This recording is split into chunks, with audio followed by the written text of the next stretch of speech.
Hey, this is Scott Coombe. We're going to talk about Plato and Aristotle, how they've transformed thinking, and how that impacts Christianity today. So Plato was a philosopher, the disciple of Socrates, and he says, Socratic method doesn't work. And the truth that he invented was, kind of that gut feeling, that intuitive, emotional, there is this universal chair, and that is the perfect chair. And what we see today, from three-legged stools to, dinner table, arm legs, no arm rest, no, all the different categories. He's like, those can fit sort of the definition, but how we actually would define a chair can vary, but we all have that universal picture of what a chair is. Okay, and it's that gut comes inside. Aristotle, on the other hand, says, I reject my teacher's thinking, and this is what a chair is.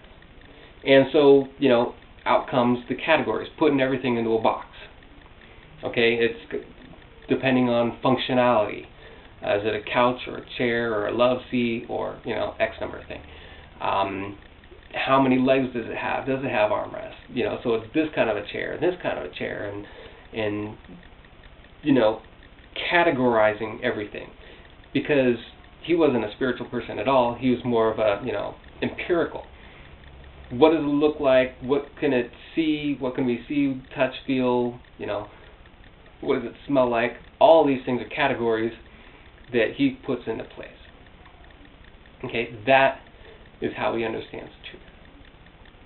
Now, his student, Alexander the Great, goes out and conquers the world, but he also has this huge scientific community that goes out with him, following him, and they convert everyone to speaking Greek, but they also go out and they categorize, okay, these are what the leaves in this area are, and this is what the cultural practices are. And so, just kind of unifies the whole area, and Alexander's trying to create this great library of all the known world and all truth within it. And he spent so much expense into that it wasn't until the 1980s with the U.S. Space Shuttle project that we actually surpassed that amount of money that was spent on that. So just a little informative thing in there. How do these thought processes affect Christianity today? And it kind of goes simply into, typically there's a great thinker or a great spiritual person. I'm thinking like, St. Augustine or Descartes or Luther, Calvin, Jonathan Edwards, but many, many, many more examples. And plus, they don't have to be great and well known. They could, it could be your local pastors, or priests, or reverends, or bishops, or whatever it might be. All these people, there's a lot of them that are Platonic. Okay, they have that innate, affective, emotional relationship with God and who God is. And from that, it impacts everything around them. Okay? It impacts how they view society. It impacts why they would want to do good works, feed the poor or the hungry. It impacts whether they love their wives and how much, whether they love their enemies, whether they love their neighbors. All these different things are just the fruits of that innate relationship with God/chair. Okay? The Aristotelian, and the greatest example of doing this is let's go to the Reformation with like Luther or Calvin. Great intuitive people, relationship with the Lord, but they're living in a time where there's great upheaval in the church, with splitting off. The nations are splitting off from the Catholic Church, and these people are saying, because of the love of the Lord and the intuitive relationship, we're saying this is what our actions should be. Okay?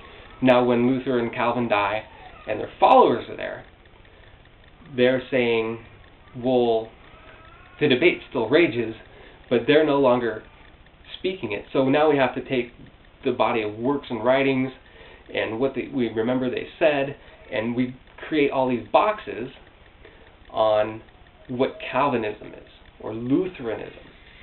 And you get like 5-point Calvinism, where Calvin would be like, are you kidding? Like, I'd never say 5-point Calvinism. But because, it's the Aristotelian thought, they have to put it in boxes to understand it. That is why when people can go to church a few times, read the Bible, and they say, it just didn't do something for me, and so I'm just going to reject Christianity because I've seen it and done it, and it's just not for me. And that's because they're rejecting the boxes, when in truth, they've never gotten to taste and see that Lord is good and that Christianity has so much more to offer. They just see the boxes. That's the difference between a mystical, affective relationship with the Lord and religion. Okay? Religion is just the boxes. How people use it to conform to other, get people to follow the rules. Okay? It's the Pharisees. But, so I'm going to do another little video talking about some of the implications, what sin is, what grace is, both in the Aristotelian thought and the Platonic thought.